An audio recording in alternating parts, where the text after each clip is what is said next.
If you were born anywhere between the year 1990 and the early 2000s, you might have come toe to toe with the iPod. Or you were Amish. I mean, there's no shame in that. The iPod was the solution to trying to listen to music portably. Portable music already existed, but do you really want to be called with a Walkman, man? Different era, I know, but the Walkman was already a hassle. Like, to begin with, you had to carry cassette tapes around with you. That meant that you wanted to listen to like MC Hammer on the way to work and then Metallica on the way back from work. You had to take 2 different cassette tapes with you. The 90s were weird. That's when the iPod came in, and it truly revolutionized the way we listen to music nowadays. You see, Apple saw the hassle that it was to listen to music portably, and they wanted to solve it.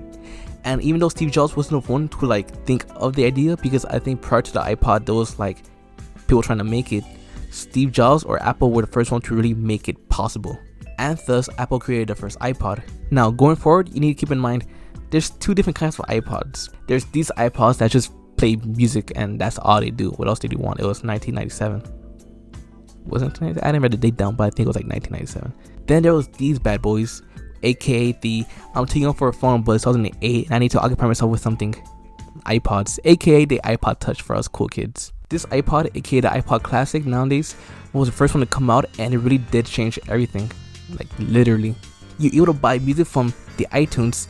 I sound like a fucking grandma saying that. You I should use the green screen more, huh?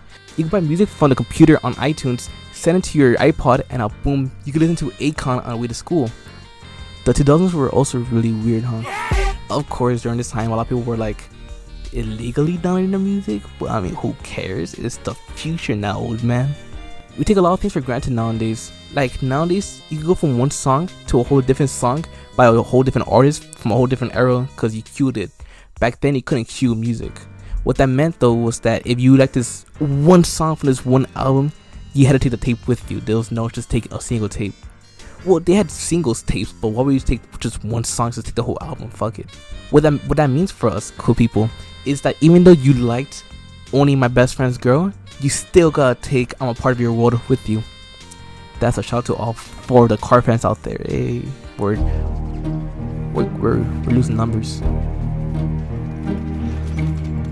Another really cool thing about the iPod is that it's so compact. Yeah, it can like hold a shit ton of music, and that's a lot of shit in it. The fuck is now with Spotify and SoundCloud and like YouTube to MP3, which we all use at some point, don't lie. We have access to a shit ton of music. Pretty much any song that came out, you can all fit it in your library, especially like on Spotify or SoundCloud where it doesn't really take up space. Again, back then you really couldn't do that, but in order for that to happen, iPod had to walk, so that way that music streaming services could run like shit. The iPod though was extremely popular, and it was like the only way to listen to music portably, like the Walkman that walked out and came back as a digital music player. Actually, during this time, a lot of competing MP3 players were coming out to compete with Apple and their iPod. Even from big companies like Sony, aka the Walkman, and Microsoft, who made the Zune. They were competing with... That's a lie. Zune wasn't competing with anyone, honestly. The Zune came out and like no one bought it. It was really bad. If you bought it, you're lying. No one bought it. It says so in this book. There was also like third-party MP3 players. Like I had one that was black and it had like a USB in the end of it, which pretty much you stick it in there and move the files into the USB. But like I was 5-year-old, so I didn't know how to do it. Apple kept making iPods though, and they released different versions of it. Like this very teeny little itty bitty one. Oh my god, that could play American Idiot on it. But then a while later, Apple released the iPhone, which was like a huge leap for mankind. Honestly, it was like the Great Wall of China, it was the Pyramids of Giza, and it was the iPhone.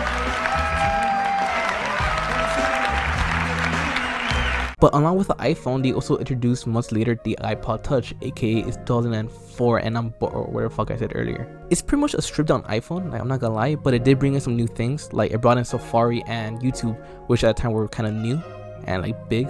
Safari was new and big. It was the first like built-in search engine in your device, which nowadays we have it, but like back then that was new. That was crazy. Holy shit, I don't need a computer no more. Now here's the part where I get nostalgic. You see, back then I was too small and teeny and stupid little baby to actually know what an iPod was. So instead, the iPods growing up that I was using were my sister's.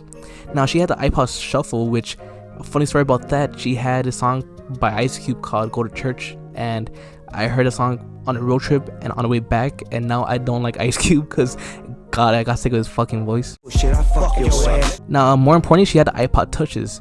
She had the 4th generation and one that came before it. I don't remember what it was. And now these I do remember a lot of memories with. Her older iPod had like more games on it, but she did have Rock Band on it, which introduced me to Blink 182 and that one song. I forgot it was right here. I literally don't want to remember the name. I forgot. I'm not gonna remember. I have bad memory. She also had like the Simpsons arcade on it. She had a GBA emulator and she had Donkey Kong on it. And she had Resident Evil fucking 4 on it. Ain't that crazy? She also had iRobot and the music video for Fergalicious on it. I don't know why, but I never actually did. I never actually like watch it every now and then. I know iRobot like the back of my fucking hand. Keep my wife's name out your Now when it came to music, I don't remember what she had. I think she had like SPM, maybe Akon, but I don't really remember. But on her second iPod, that's where the music was. She had Kanye West, Gym Class Heroes, Eminem, Akon, Tyler the Creator, Frank Ocean, Dr. Dre, Snoop Dogg, and a bunch of other singles that were from that time, the mid to late 2000s. And truth be told, she's the reason I like the music I like nowadays, except for Gorillaz. I found this by myself. Not really, but MTV. Thanks, MTV. Do it. During this time, I think Goblin by Tyler the Creator was coming out, and I know her iPod had it, and I was hearing songs that I shouldn't hear, you know? I heard Fish, Her, and She, which I really shouldn't have heard back then as a kid. Tronk had Bastard and Seven, and from then on, I became a long-time Tyler the Creator fan.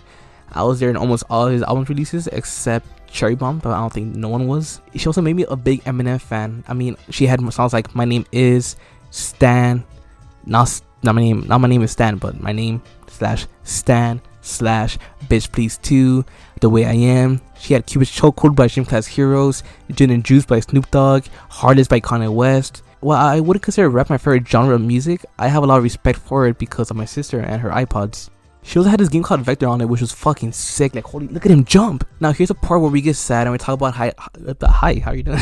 Now, there's a part where we get sad and we talk about how the iPods no longer become a thing, but honestly, who didn't see it coming? Phones not only are able to download music, but play those music. They're able to play Spotify and SoundCloud, which has all these fucking songs on it and all these different streaming services on it. They could help you make music. You can watch music videos. It's built around music pretty much. And because of that, the iPod just became kind of useless. Like, why would you have an iPod? While people call the iPod Touch a very stripped down iPhone, you can't forget that the whole point of the iPod Touch is to be the next revolution of iPods. Browse all my albums by cover flow. It's pretty amazing. While I'm always going to be thankful for the iPods I had growing up, as well as all the other MP3 players I had, I'm not going to fight for it back. Being able to stream music, download music, watch music videos, and make music all on one device is a lot better than having one device solely for listening to music. I think at this point, old iPods are more like a time capsule. But even saying that, the idea of going back and listening to like Maroon 5 on my old iPod seems kind of dumb, because I just look up right now and like listen to payphone, but I'm not gonna do it because it's Maroon 5. Digital streaming has come a long way, and iPods are they're kind of phasing out, honestly. Like, even nowadays, let's say that they're still making iPods, right? Why would you buy an iPod instead of saving your money and buy an iPhone? It's an unnecessary limitation in modern times. I am gonna miss the good old days of playing Vector and listening to like the Spanish music my sister had on an iPod that I didn't understand, but what can I say? Time moves. Rest in peace to the iPod. I misspelled it on my script, and thank you guys for watching the video. I hope you guys subscribe and give the video a thumbs up. Aside from that, see you guys next time. Just keep an eye out.